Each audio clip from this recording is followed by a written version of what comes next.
우리 말씀은 히브리서 10장 10절부터 14절 말씀 다시 한번 보겠습니다. 우리 같이 합동합니다.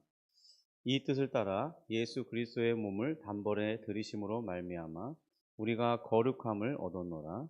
제사장마다 매일 서서 섬기며 자주 같은 제사를 드리되 이 제사는 언제나 죄를 없게 하지 못하거니와 오직 그리스도는 죄를 위하여 한 영원한 제사를 드리시고 하나님 우편에 앉으사 그 후에 자기 원수들을 자기 발등상이 되게 하실 때까지 기다리시나니 그가 거룩하게 된 자들을 한 번의 제사로 영원히 온전하게 하셨느니라.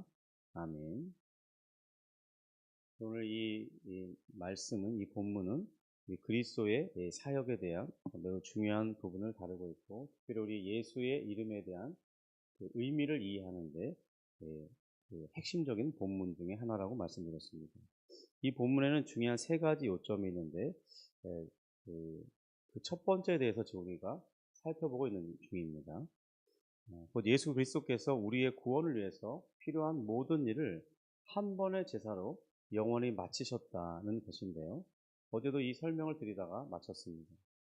다시 한번 잠깐 간략히 말씀드리면 이 단번에라는 10절의 말씀은 이 단 한 번의 제사로 영원히 모든 사람을 위하여라는 그런 의미를 가지고 있고, 이것이 과거, 현재, 미래까지 다시 반복할 필요가 없다는 것을 말한다고 말씀드렸습니다. 12절에서도 한 영원한 제사라는 말이 있는데 이 표현은 다르지만 같은 의미라고 말씀드렸고요.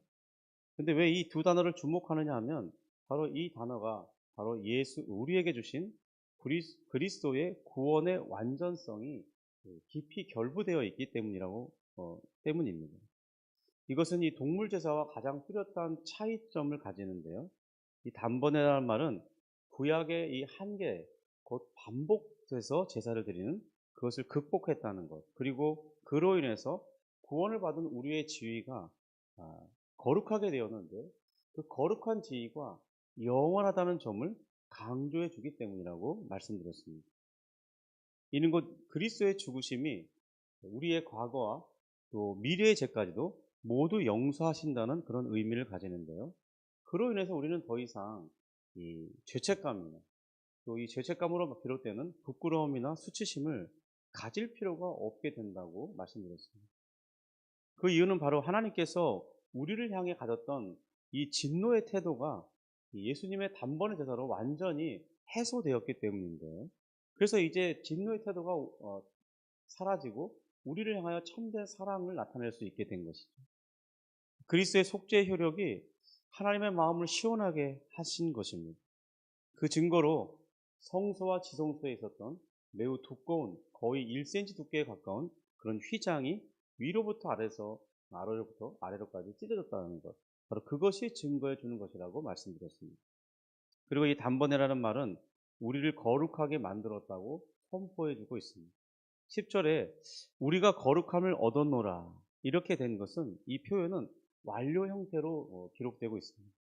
곧 우리가 예수님을 믿을 때 우리 마음이 새롭게 되는 이 중생만이 주어지는 것이 아니라 성화도 함께 주어지는 것이라고 말씀드렸고, 이 성화는 그래서 이 제의적인 개념이라고 말씀드렸습니다. 여기서 성화는 우리의 위치, 그러니까 이 신분적인 변화를 가리키는 것인데요. 이전에는 죄의 지배를 받는 죄의 노예고 마귀의 자녀였다면 이제는 하나님의 자녀, 거룩하신 하나님의 자녀, 곧 우리도 거룩한 신분을 가지게 됐다는 것을 말씀드리는 것입니다. 이것은 곧 죄의 완전한 제거를 말하는 것인데요. 물론 이 성화에는 이렇게 위치적으로 변화되는 것, 신분적인 이 변화, 이것이 확증적인 그런 측면이 있고, 또 우리의 성품적인, 그러니까 우리가 살아가면서 실질적인 변화로서 겪어야 되는 이 성화도 있는데요.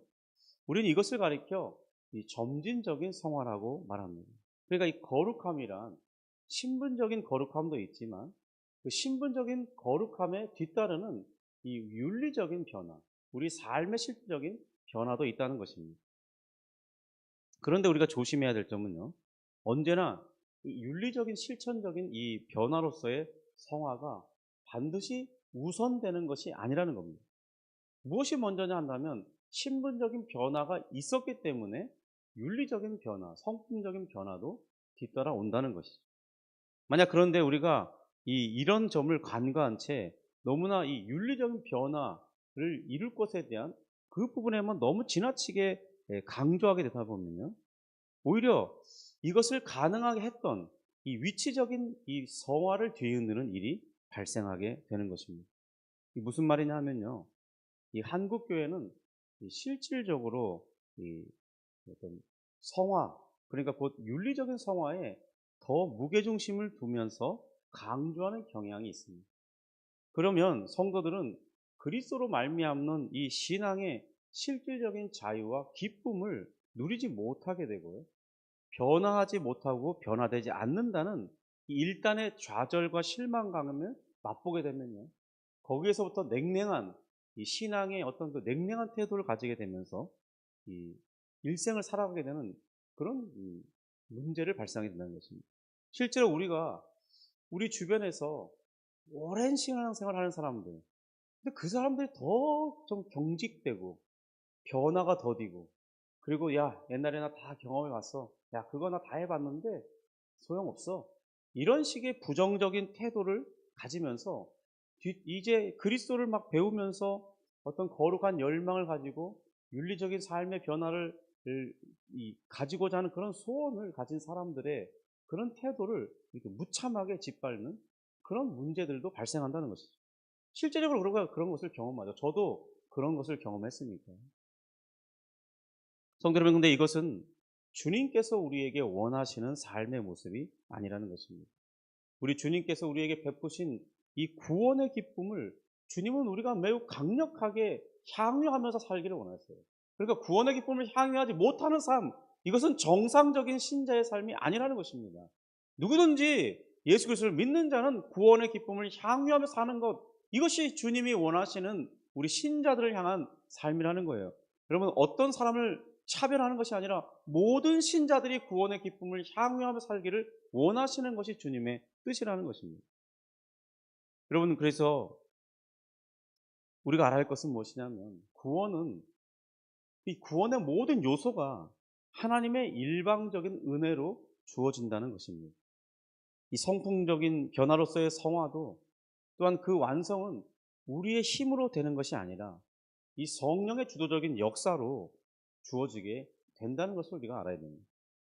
그러면 우리가 이제 이것은 성령의 주도적인 역사로 그리스도의 하늘에서 계신 중보 사역으로 이루어진다고 말씀드린다고 해서 우리가 우리 윤리적인 삶을 살아야 되는 이런 요구, 곧 이렇게 말하죠. 베드로 전서에 보면 내가 거룩하니 너희도 거룩하라.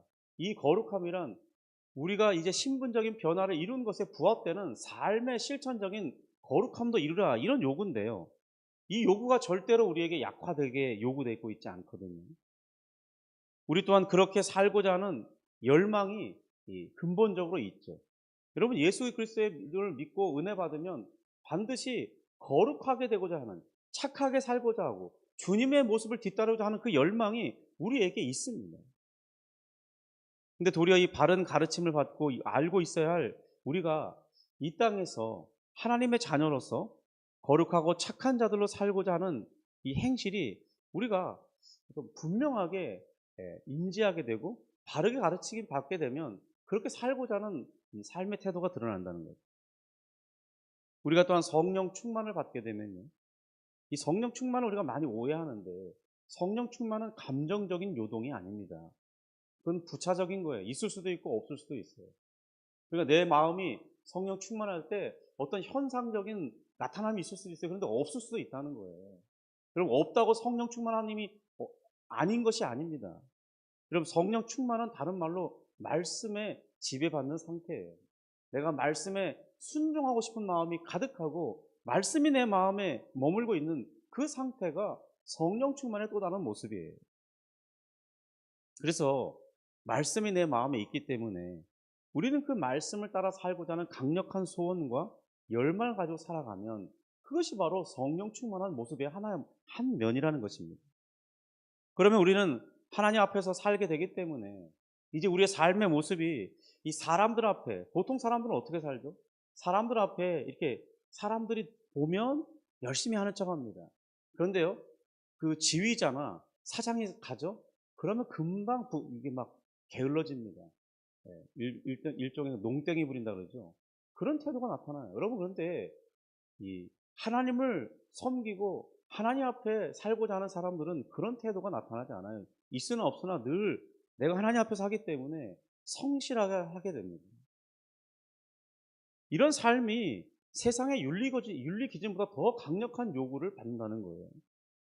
그렇다고 이것이 우리에게 지금 완벽한 삶을 살아내라, 이것을 말하고 있는 것이 아니라는 것을 우리가 잘 알아야 됩니다.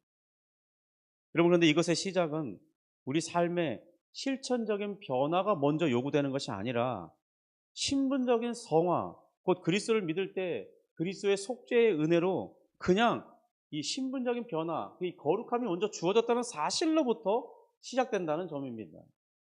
거룩한 신분이 거룩한 삶을 요구받게 하는 것입니다. 내가 거룩한 삶을 살아야 거룩해질 수 있다는 것은 이런 만약 그런 기반으로 우리가 살아가게 하는 것과 차원이 달라요. 여러분, 내가 거룩한 삶을 살기 때문에 거룩해지는 게 아니에요. 거룩하기 때문에 거룩한 삶이 요구받는 것입니다.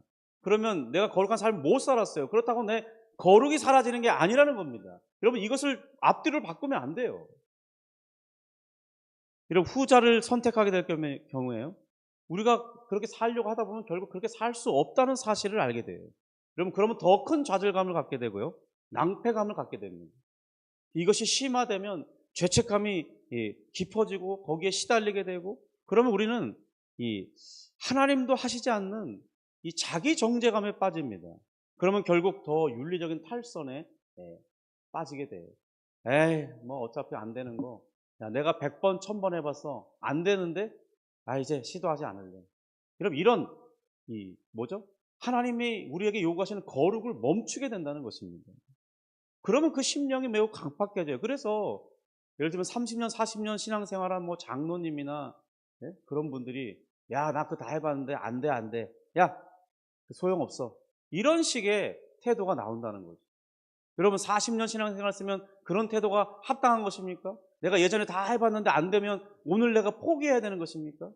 이런 태도가 어디에서 비롯된 것입니까? 바로 이 바른 가르침이 없는 거예요. 여러분, 우리는 거룩한 신분의 은혜 가운데 주어졌기 때문에 거기에 부합되는 거룩함을 요구받는 것입니다. 그런데 우리가 그렇게 되지 않는다는 사실을 알아야 돼요. 그럼 우리가 그것을 포기해야 됩니까? 그렇지 않습니다. 그래서 반드시 우리는 이 성화, 하나님 앞에 거룩하게 되는 것이 무엇인지 바르게 인식하는 게 엄청 중요해요. 그리고 마치 사람이 부모로부터 태어나잖아요. 그것은 자녀들의 선택이 아니죠. 마치 중생과 성화가 그와 같다는 것입니다. 우리가 믿을 때 그리스도의 속죄의 은혜로 우리는 중생도 받고 동시에 거룩함도 입습니다. 우리가 하나님의 거룩한 자녀이기 때문에 우리 평생에 걸친 이 거룩의 실천적인 삶을 살 것이 요구받는 것이죠. 우리는 또한 그것을 믿음과 순종의 삶을 통해서 이루어져 가는 거예요. 이 성화의 실천적인 측면, 그러니까 윤리적인 변화로서의 성화를 이루기 위해서는 우리는 분명 많은 노력을 해야 됩니다. 그런데 기억할 것은 우리의 노력 그것조차도 우리의 힘에 의존하지 않는다는 것입니다. 우리는 반드시 성령의 내적인 도우심을 입어야 돼요. 또 하늘의 보좌에 앉으신 대제사장이신 그리스도의 이 간구, 곧 중보의 은혜를 입어야 됩니다. 그리고 그의 재림이 있을 때에 우리 몸이 구원될 거예요. 이 우리 몸의 구원이란 이 우리 영혼이 구원받은 것처럼, 또 예수 그리스도께서 몸의 부활을 이루신 것처럼 우리의 몸도 부활을 통해서 그 부활의 몸을 입을 때 이 성화가 완성된다는 것입니다. 이 말은 이 땅에서 현재 우리 몸으로는 결코 완성되지 않을 것이라는 것을 말해주고 있어요. 여러분, 그런데도 하나님께서 이것을 요구하시는 이유는 뭐냐면 바로 그런 실천적인 윤리적인 성화, 이 변화도 우리의 힘으로 안 된다는 것을 깨닫고, 그렇구나, 이 모든 것도 나를 의지하는 것을 포기하고 그리스도를 전적으로 신뢰하는, 마치 아브라함이 50년, 60년의 그 긴 신앙 여정을 통해서 드디어 이 하나님의 요구에 완전히 순종하는 태도, 곧 이 이삭을 번제로 바치라는 그 정말 말도 안 되는 이런 요구에도 어떤 하나님의 뜻이 있고 거기에는 어떤 방법으로도 이삭을 다시 살리셔 주실 것이라는 그 믿음이 작동하는 것처럼 그냥 전적인 순종의 단계에 이를 수 있는 것, 그것은 주님을 의지했기 때문에 가능했던 것이죠. 바로 그런 단계에 이를 때까지 그것이 아주 오랜 시간 걸린다는 것입니다. 조금 전에 제가 이걸 말씀하면서 세 가지를 말씀했습니다. 첫 번째, 이 실천적인 성화를 가능케 하는 것은 성령의 내적인 사역에 그 도우심을 입어야 가능하다는 것. 두 번째는 대제사장이신 그리스도의 중보 사역이 있어야만 가능하다는 것입니다. 세 번째는 주님이 재림하실 때 우리 몸의 부활, 이것을 통해서 나의 이 점진적인 성화의 이 과정도 이제 완성에 이르게 된다는 것입니다. 그러니까 이것이 우리의 일생 동안 결코 주어지는 것이 아니라 언제 주어지냐? 1차적으로는 우리가 죽을 때 우리가 이루지 못한 그 점진적인 모든 성화가 성령의 주도적인 역사로 완벽하게 성화된다는 거예요. 그리고 그것의 참된 완성은 우리 몸의 부활을 이루실 주님의 재림의 역사 가운데 이루어진다는 거예요. 여러분, 우리는 우선은 그래서 그리스도를 통해서 우리에게 이런 위치적인 성화, 곧 하나님 앞에서 객관적이고 초월적인 그런 성화가 우선 주어진 것이라는 사실, 그리고 우리가 이 땅을 사는 동안 그에 부합하는 실천적인 성화의 요구가 주어지고, 그리고 그것을 가능하게 하는 것은 우리의 힘만으로 될 수 없다는 사실을 아는 것입니다. 처음에는 우리가 신자를 살 때 이런 사실을 잘 깨닫지 못해요. 그래서 이 말씀을 듣다 보면 아, 그렇지, 내가 그렇게 살아야지, 그런 생각을 하면서 시도해 봅니다. 술도 끊고 담배도 끊고 또 욕하는 어떤 습관도 끊고 또 우리가 죄된 습관 많은 것들이 있잖아요. 그런 모든 것들을 다 끊으려고 시도해 봐요. 근데 결국 육체의 소욕이나 나의 반복된 습관이 이미 형성된 게 있기 때문에 어떤 갈구 현상이 일어나거나 그것이 딱 사로잡히면 하게 돼 있어요. 여러분, 그러면요, 좌절하게 되고 낙담하게 되고 정말 내가 구원받은 사람이 맞는 것인지 의심하게 됩니다. 그러나 이런 실천적인 경험 속에서 우리는 무엇을 배우게 되냐? 주님이 의도하신 것이 있어요. 야, 너 힘으로 안 되잖아. 그러면서 우리를 겸손하게 만들려고 하는 하나님의 뜻이 있습니다. 그래서 이 땅에서 거룩함을 훈련하는 것도 내 힘으로 되는 것이 아니라 성령의 정말 도우심이 있어야 되는 걸 하면서 간절히 기도하며 하나님을 의지하는 그런 과정을 우리가 배우게 됩니다. 그리고 또한 아까 말씀드렸듯이 하늘에 계신 그리스도께서 우리를 도와주시는 것을 바라보게 되죠. 안 될 때를 다시 그리스도를 바라보고, 실패하면 그리스도를 바라보고, 또다시 살고자 하는 그 열망을 달라고 그리스도를 바라보고, 결국 우리는 계속해서 그리스도를 바라보는 그런 과정을 훈련하시는 그런 의도 속에서 하나님이 이런 실패도 허용하신다는 것입니다. 그리고 이것이 마침내 최종적으로 완성에 이르길 것은 분명한데요. 그것이 언제냐? 바로 주님이 재림하실 때 주님처럼 우리 몸도 부활의 몸을 입게 될 것입니다. 그렇게 되면 이제 우리가 그토록 열망하던 이 죄를 완전히 이기는, 죄의 집에서 완전히 벗어나는, 그리고 죄랑 상관도 없는 내 생각도 내 마음도 내 행동도 모든 것이 죄와 상관없는 완전한 거룩한 삶을 실현하게 된다는 것입니다. 여러분, 그때 우리의 마음속에 정말 충만한 기쁨과 하늘의 평강이 우리를 다스리게 돼요.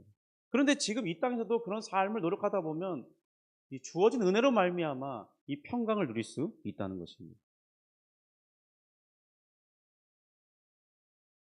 여러분, 그런데 이것은 그냥 우리에게 오는 것이 아닙니다.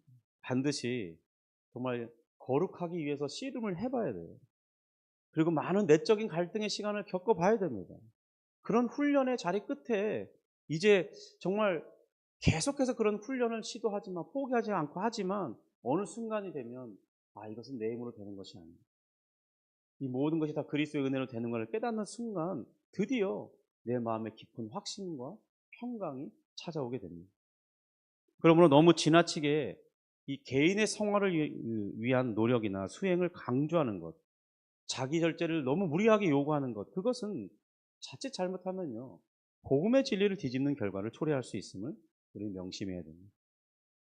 이것은 누가 그렇게 가르친다기보다 스스로 오해 속에서 발생하는 경우가 태반입니다. 특별히 어떤 데서 가장 큰 오해가 일어나냐?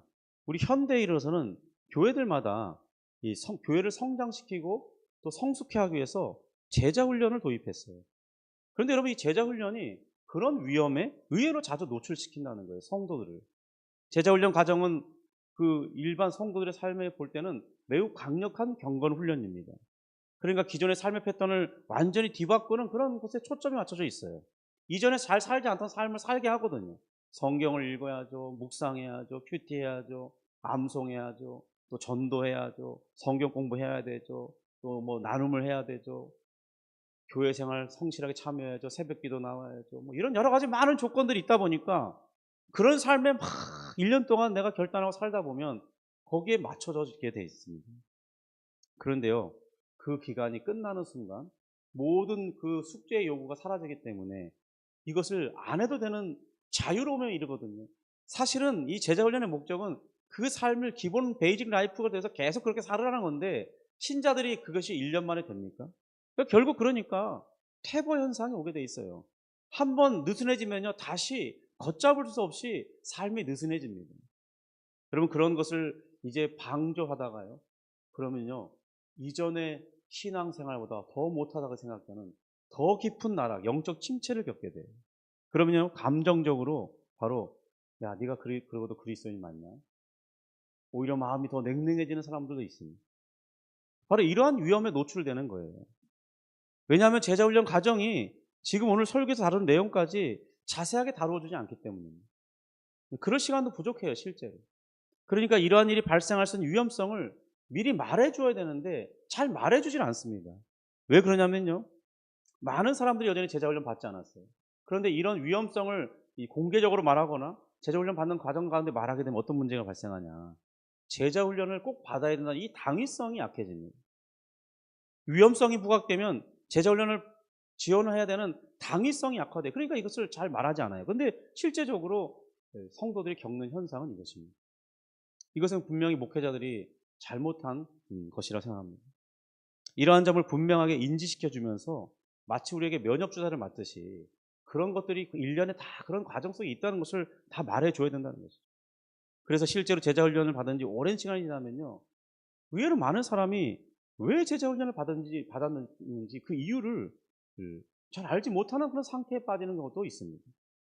이제 교회 안에서 무슨 이것이 자격증을 취득하는 것처럼 생각해요. 그래서 훈련받지 않은 사람들은 이 교회 안에서 어떤 중직을 맡지 못하게 한다거나 아니면 어떤 이 사람들을 구분짓는 그런 잘못된 기준을 형성해요. 야, 너 제자훈련 몇 기야? 야, 나 1기야. 너 10기야? 야, 이 10기는 우스워. 야, 우리 1기 때는 이렇게 빡셌어. 너희들은, 헐렁헐렁 하더만. 여러분, 제자훈련의 목적이 무엇입니까? 경건의 훈련일 뿐이에요. 제자훈련 받으면 제자로 살아갑니까? 아닙니다. 이 지금 제자훈련이라는 말 자체가 그런 오해를 낳는데 그렇지 않아요. 여러분 제자훈련은 다 우리가 기본적으로 신자라면 누구든지 다 기본적으로 살아야 할 삶을 기본 단계만 훈련하는 것 뿐이에요. 그걸 일생 살아가는 게 중요한 것이죠. 그러니까 제자훈련은 진정한 제자훈련은 제자훈련 받고 난 다음부터 제자훈련 시작입니다. 근데 그런 경향이 약화되죠. 결국 그것이 교회에서 오래 자리 잡고 이게 되면요. 어떤 선후배 관계를 만들고 그리고 내가 너보다 먼저 받았다는 그런 우월의식 속에 빠지게 하고 또 일종의 어떤 그런 사람들을 구분짓는 이 잘못된 것들도 형성한다는 거예요. 이런 부작용도 있다는 것입니다. 여러분 제자훈련을 통해서 우리가 겸손해지지 않는다면 뭐하러 그 훈련을 받는 것입니까? 그러니까 우리가 이러한 점을 잘 생각해 볼 필요가 있다는 것입니다. 시간이 많이 갔기 때문에 오늘 이어서 다룰 문제들은 내일 이어서 말씀드리도록 하겠습니다. 기도하겠습니다. 하나님 아버지 감사합니다. 주님, 우리 주님께서 우리에게 중생의 은혜를 허락하시고 또 우리가 하나님 앞에서 언제나 당당히 나아갈 수 있는 거룩함을 먼저 주신 것에 생각합니다. 주님, 우리가 주님 앞에 나아갈 수 있는 자격은 우리에게로부터 발생된 것이 아니라 오직 예수 그리스도의 모든 은혜로부터 주어진 것을 생각합니다. 주여 언제나 우리가 하나님 앞에 나아갈 때는 나를 바라보지 말게 하시고 오직 그리스도만을 의지할 수 있도록 도와주옵소서. 혹 하나님 우리 자신을 점검하다가 우리의 죄가 생각나거든 즉각적으로 그리스도의 보혈을 의지하며 용서를 구하며 사죄의 확신 속에 하나님 앞에 나아가는 우리의 바른 신앙을 견지하기 원합니다. 그리고 하나님 우리 자신이 우리 자신을 정죄하지 않도록 도와주옵소서. 그리스도께서도 하나님 아버지께서도 우리를 결코 정죄하지 않겠다고 약속하셨음에도 하나님 우리는 우리 스스로의 기준으로 정죄하며 우리가 그리스도인이 맞느냐고 되물으면서 주님 우리를 자학하는 경향도 많이 있습니다. 주여 우리가 일생 동안 결코 말씀에 의지해서 그러한 일에 빠지지 않도록 도와주시고 혹 우리가 그러하고 싶은 마음의 유혹을 받을 때 겸손하게 그리스도를 더욱 바라볼 수 있도록 도우시고 그럼으로써 우리가 변화를 갈망하며 주님 내가 변화되기 원합니다. 주님께 간구하면서 성령의 도우심을 구하고 하늘에서 주님께서 우리를 지켜보시고 우리를 돕는 자 가운데 계시다는 사실을 확인하면서 위로받고 힘을 얻고 다시 정말 내게 주신 이 거룩한 신분에 부합되는 거룩한 삶을 살아내고자 하는 열망에 사로잡힐 수 있도록 그리고 그것을 결코 포기하지 않는 우리는 살아갈수록 더 겸손해지며 주님 앞에 주님을 닮은 모습을 드러낼 수 있도록 은혜를 베풀어 주옵소서. 혹 하나님 우리가 그러하지 못한다고 해서 결코 낙심하거나 좌절하거나 하늘의 평강을 잃어버리지 않도록 주님 우리를 붙들어 주옵소서. 주님 오늘 이 아침에 기도할 때 도와주시고 은혜를 더하여 주옵소서. 예수님의 이름으로 기도합니다. 아멘.